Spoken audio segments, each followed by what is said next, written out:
Welcome to episode 3 of the No Bullshit Training Podcast with your hosts, Christian Summers and Job Murphy. And today we're going to be talking about how you are going to transition your training back into the gym. How are we doing, Job? Yeah, I'm all good, mate. You alright?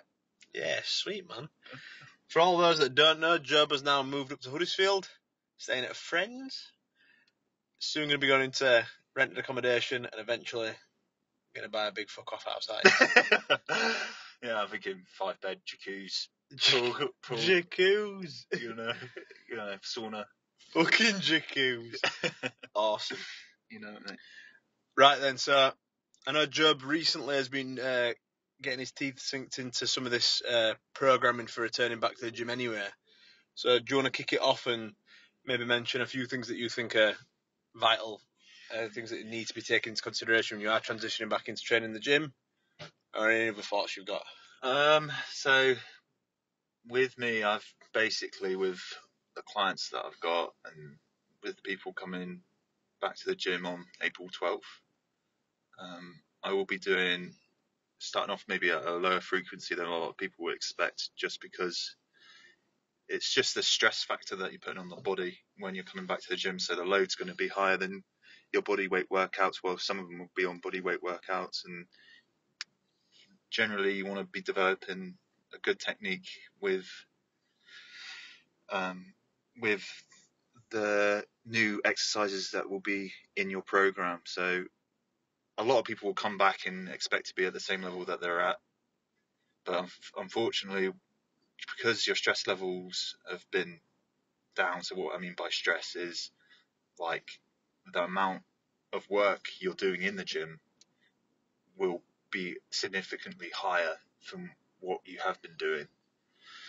So it's training stress, isn't it? Yeah, training stress is about to go up regardless of what you do when you get back in the gym, basically. Yeah, and you're gonna be sore. Well, you're gonna have DOMs. You're gonna be feeling sore. You're gonna be under a different stress. Well, it's under a different stress, isn't it, really? And with that, I think you're gonna have to start at a low frequency, a lower load compared to what you have been at, just because you can be developing overtraining and potential for injury if you're coming back at the same level that you left the last week of training in the gym. Yeah. So what would that look like for like a normal person? Say for like someone who's kind of a beginner to weight training, they've been getting into it for like the last couple of years. They know what they're doing, sort of ish, and they've just had to do some bodyweight workouts, and they might have missed a few workouts here and there, averaging 2 sessions a week at home. What would you say to them would be like? Because we need to give them some information where they can actually like use it, can't they? So what would that look like in a week if they were getting back into what if they were doing 2 sessions at home? Yeah, if they've just been like doing on average 2 bodyweight sessions at home, and before that they didn't really know what they were doing. If they were doing 2 sessions at home, I'd probably suggest doing 2 sessions in the gym, because that's the frequency they've been at. So yeah. I would first start at the same amount, and I'd probably split that into an upper and lower split.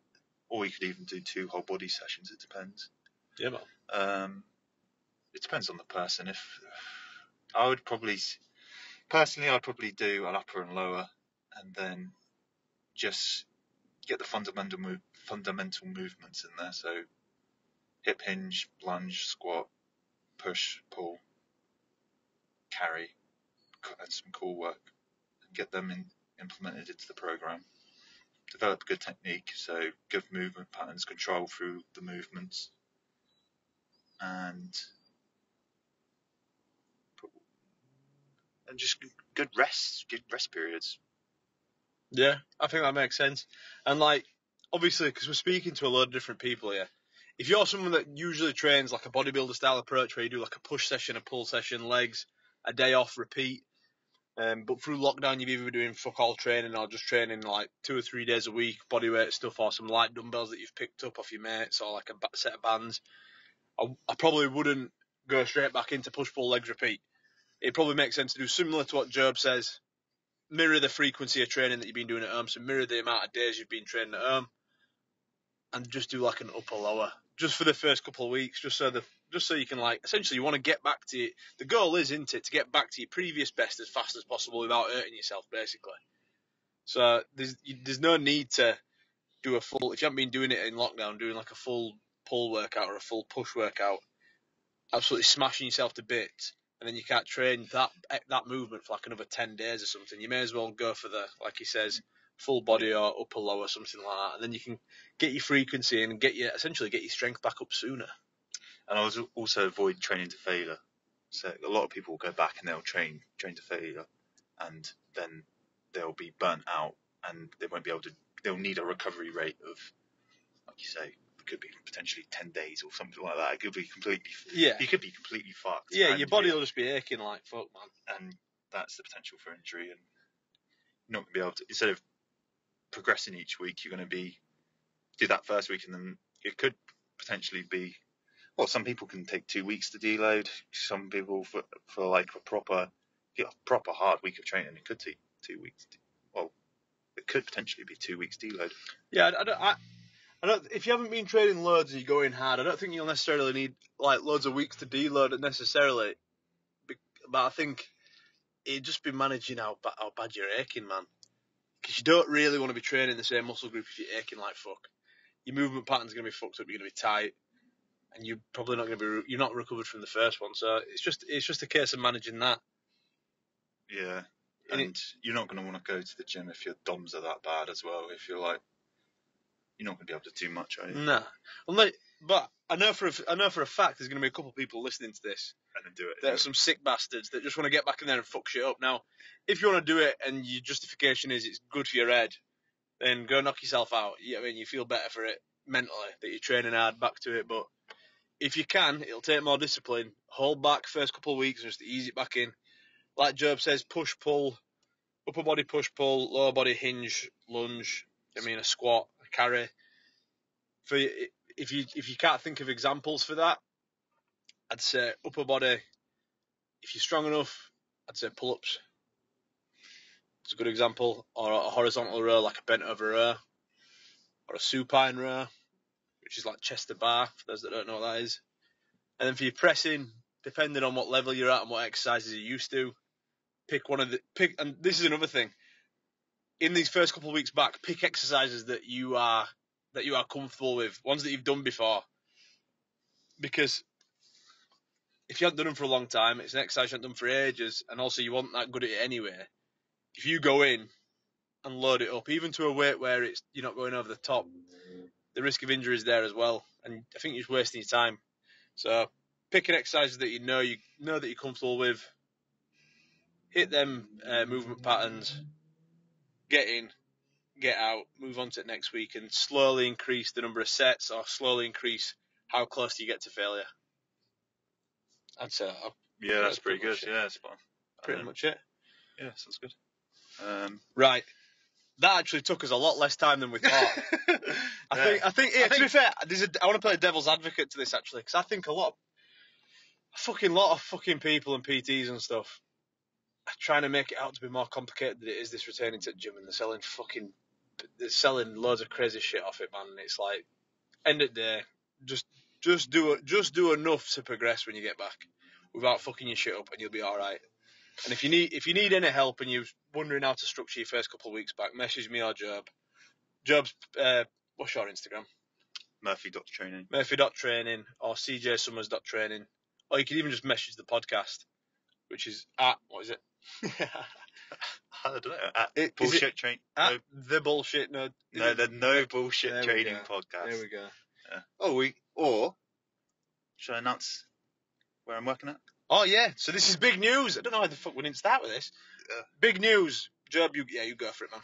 So from April 12th, I'll be officially working at the Unit Fitness in Honley. Yep. And correct. You'll be the same place that you're working at as well, isn't it? Yeah, so man. It's the same facility as you. And yeah, I can't wait to get started, really, yeah. I went to a couple places, but I think with talking to everyone there and talking to you and talking to the owner, it just made sense to go there. And I can't wait to get started. So. Yeah, so if you want PT in the Huddersfield area, hit him up. Yeah, sweet. Get in touch. Yeah, should be good. I don't know. Right then, how's your training going, Job? What have you been doing recently? I know you've got a new coach. Yeah, I've got a new coach, so I'm officially now preparing for my first powerlifting competition.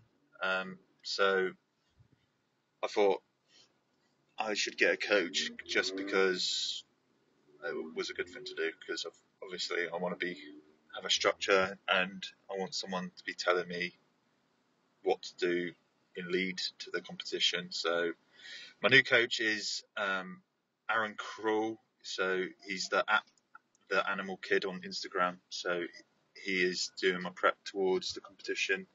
So my first competition is going to be a GPC raw with wraps competition, hopefully around the September-October mark. Still waiting for them to be announced out here. Yeah, so but hopefully it'll be around then. But yeah, it's going really good. So I started my first training last week. Yeah, it's been really good actually. Everything's been, it's all new techniques and stuff like that with how he does it, techniques for the deadlift, techniques for the squats. I'm going back to, well, not going back, starting a new technique, which is a low bar squat with quite a wider stance compared to what I'm used to. So the idea is behind it, lifting more weight in it ultimately. Yeah, so this new program's going to be hopefully a game changer in getting the goals that I want. And the word on the street is you're going to pack on some more mass for it, aren't you? Because we know you've been getting extra lean. Yeah. Recently, lean, mean, you've been coming down to selling machine. You've been coming down to, 5% beef mince from Aldi. You're going to pack it back up to 20% chunky but yet funky, strong AF mince. Yeah, I feel like you're selling me the nutrition. Yeah, I am. I am. I feel like this is how you get strong. So you are though, aren't you? You're going to be packing on some weight, aren't you? Yeah, I think so. Yeah, that's what he's told me. So he's boss. So I just listen to what I've been told. He wants me to go to 110 kilos, and I'm currently at 100 kilos. So that's 22.5 pounds. 22.5 pounds up from where you're currently at. That's a stone. That's a stone and a half for those that don't know. Or just over a stone and a half. It's till September, so it's not like I'm going to turn up next week half a stone heavier. No, you're not going to be. You're not going to be fucking obese, but you're going to be air beast, aren't you? Just going to be nice and steady. Build yourself up to it.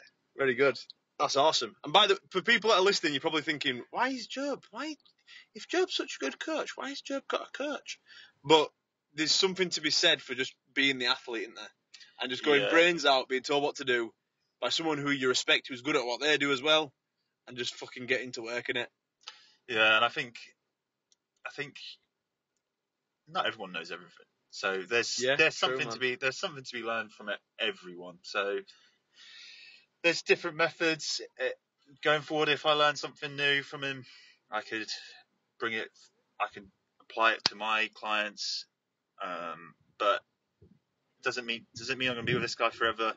I don't know. It depends how I am in the next 12 weeks or whatever. But there's something to be learned from everyone, and I respect the coaches he's had, the training, his lifts, the way he approaches his competitions. I respect the guy. I think he's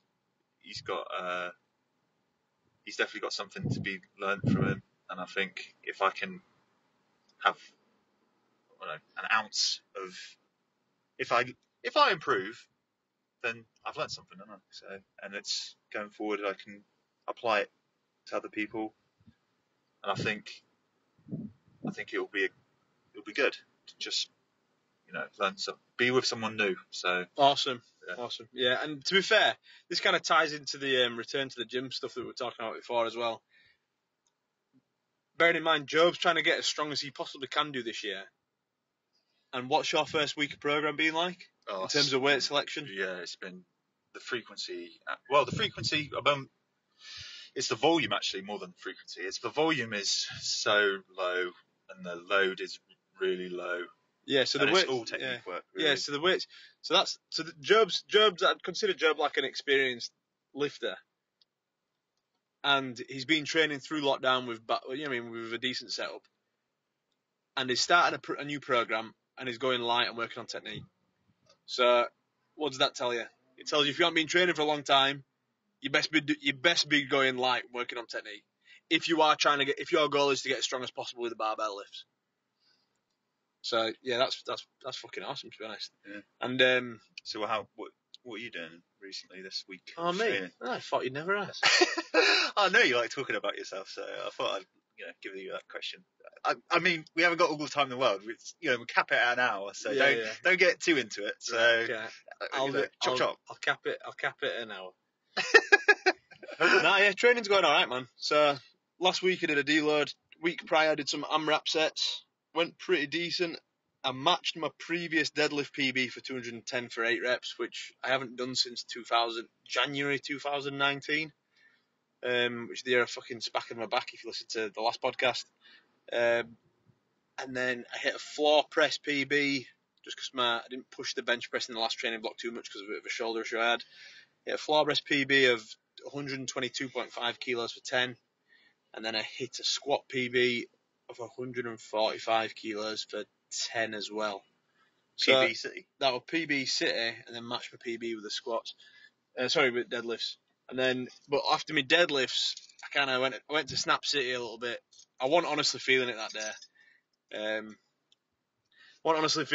ended up I didn't feel strong.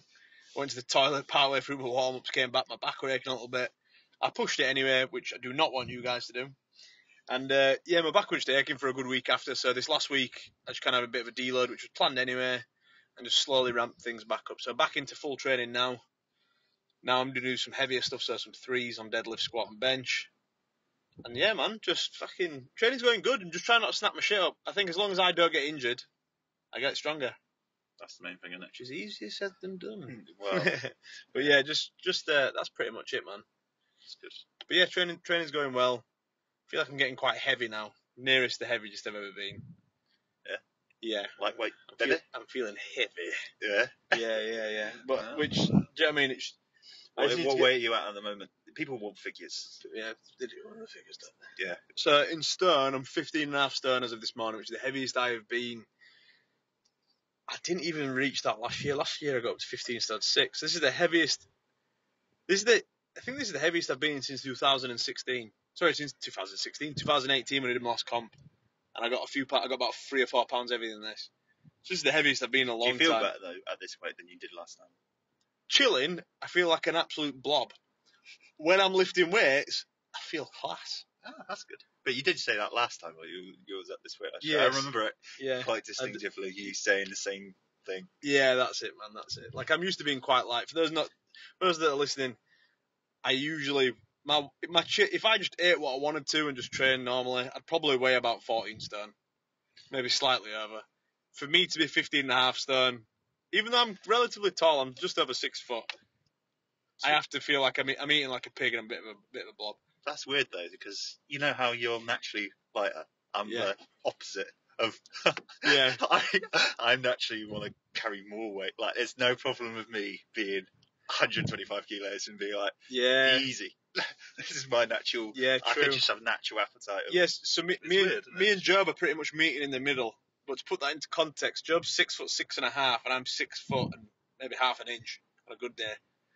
So Job's 6 inches taller than me. Jesus, 6 inches taller than me. We're roughly the same weight at the minute, but he's obviously very lean for himself, and I'm obviously very chunky for myself.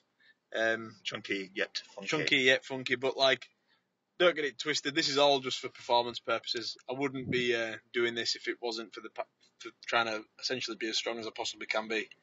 And I know that Job, well, like he said prior, in order for him to be as strong as he possibly can be, for him to fill out his frame a bit, he's going to have to put his weight back up a little bit, aren't you? Yeah. Which I know you'll find easily. Mentally, do you reckon you'll find it easy? This is another good topic to go into, fucking the mentality between being certain body weights and body fats and stuff like that. So, do you reckon you'll find it easy mentally, just bumping up under another 10 kilos up? Mentally? After being as lean, getting as lean, probably the leanest you've ever been in your life, being in great shape recently, like.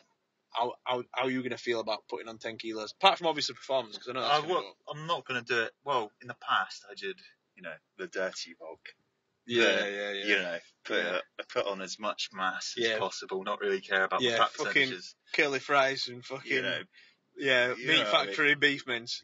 Yeah, potato croquettes. Potato croquettes, yes. So, The key I'm gonna to obviously, success. I've been talking to you actually before the podcast was on, that going forward I'm gonna keep my fats relatively low, up my carbs a bit, probably up my protein a bit, and then just see how it goes, and just do it gradual, and then just see how I feel. But I'll still do the carb cycling. So on my rest days I'll have lower carbs, just because it just boosts my appetite. I think if I ate every day the same, I just wouldn't feel good.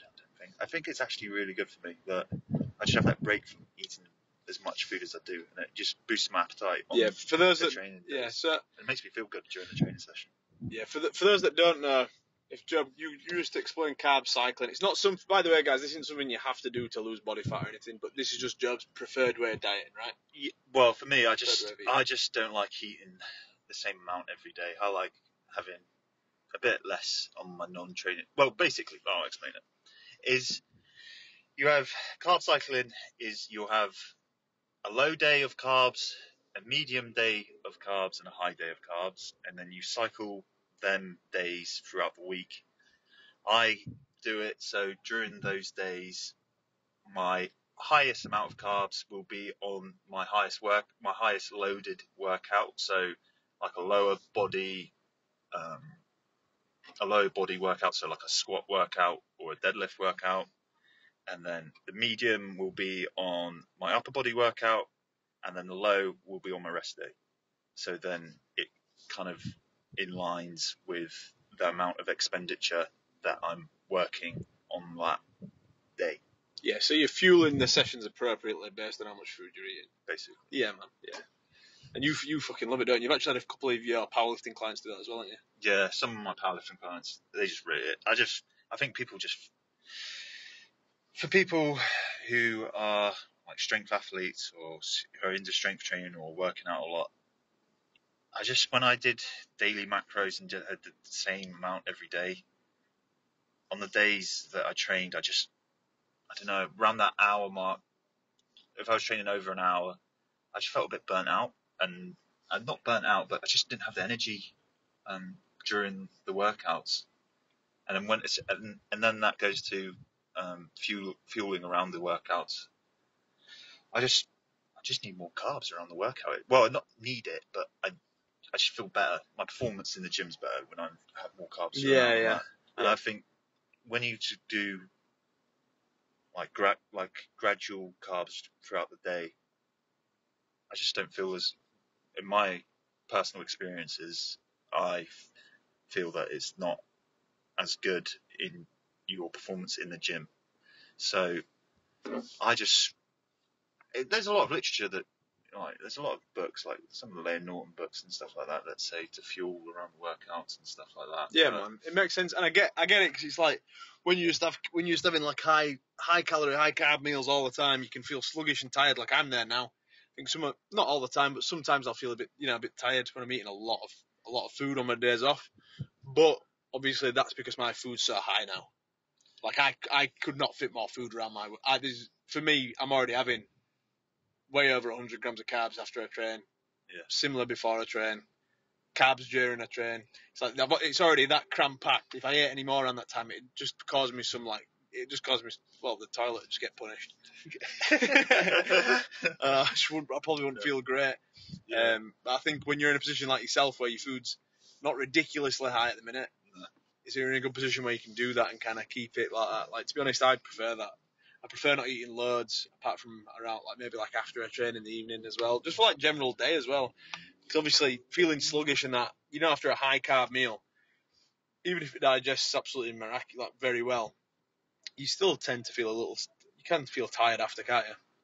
Yeah, it's weird, isn't it? It's just, I think, mental clarity as well, like you said, that you can feel sluggish around when you have a lot it's weird that you feel like that. I'm not sure why, but the amount that you're eating, the energy that you're putting into eating the food, I'm not sure that it's just.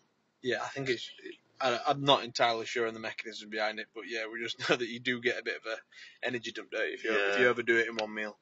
But yeah, awesome. So carb cycling is your preferred choice, and you're going to be doing that in your lead up to 110 kilos then, for the time being, until it gets to the point where you're going to be eating that many fucking carbs. There'll be no cycling at all. It'll just be on every single day. I don't want it to be like that. It might end up getting like that. I know. I'm warning you. I think it'll get to the point where you are having to pack it all in. We'll see. We'll see. Yeah, we'll see. We'll see. I just don't enjoy.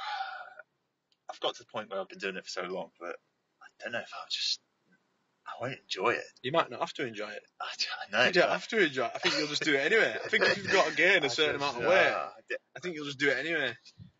I think for general population, I think enjoying it's super important. I think it's gonna get to a point where you're gonna be like, if you've got a comp in fucking 8 weeks, man, you'll do what you do, enjoy to fucking do well. Oh yeah. Oh no, yeah. We'll see what happens. I think a big thing for me is obviously I lost a lot of weight, and I don't know, losing that body composition that I've got at the moment. If I lose it completely, I will. If I start feeling like I don't feel good about myself, What, like feel like a fat bastard? if I start feeling fat, like not as you know. Not as rude as you put it, but if I start feeling like there's nothing against people that are overweight. Obviously, I'm fucking right now. I'm overweight, but do you know what I mean? You know, I don't. But I mean, as long as when you get to the point where you don't feel good about yourself because you are fatter than you would like to be. Yeah, if it's a psychological thing, and I start don't feeling good because I don't like what I'm seeing in the mirror. Yeah. I'll be like, no, I'm not. Really? I'll just. I'm way past that. I know, but I'll just say. I think I'll say no. I think. Really? I just can't. Very good. No, I don't like. I don't like the thought of being. Fair enough, man. See, I don't mind that. Oh, I do and I don't. For me, so for example, for you, I think you'll be fine at 110. I think you'll look good. But it's one of them. I think suppose it's that. It's like I've been probably with the similar amount of muscle I've got now, which isn't loads. I've been like under 90 kilos, lean, abs. Do you know what I mean? I think. And I'm like probably 12 kilos heavier than I was then. And a lot fatter.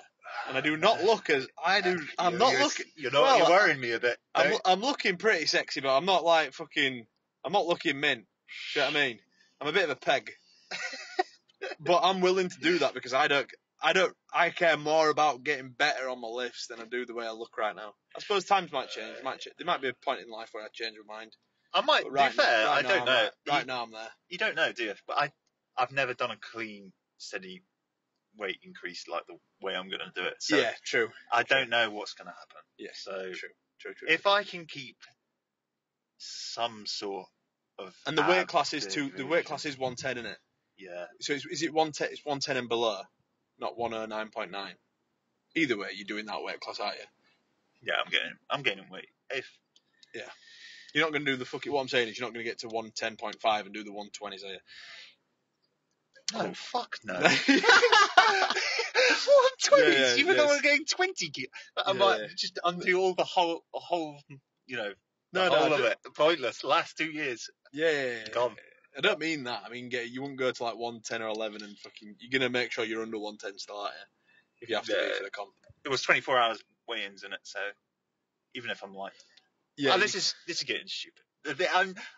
But I'll see what happens. So in 3 months, I'll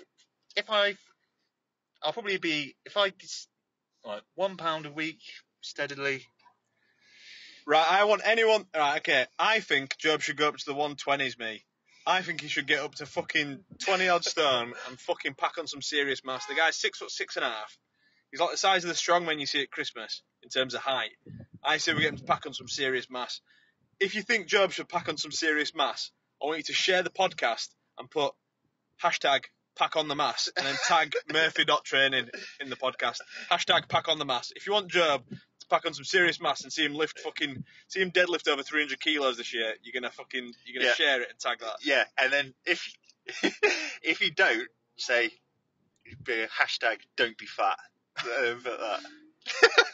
Yeah, fair enough. So if you think Job should pack on the serious mass, get over 20 stone into under 120s class, hashtag pack on the mass. If you think he should stay in shape, hashtag don't be fat. And share that shit. Right, I think that's us for today. Yeah, that's enough of It's sweltering. I can't think, but that were good. We've done well. The mental clarity's gone. For too many carbs, the mental clarity's gone. I'm on meal 4. It's 10 past 3 in the afternoon. And I've probably had about 700 grams of carbs. Tell you what, I'm expecting it to be freezing cold up here. It's bloody like Ibiza. Yeah, like bloody Ibiza. Right, guys, that's us. Speak soon. See you next week. See you later, guys.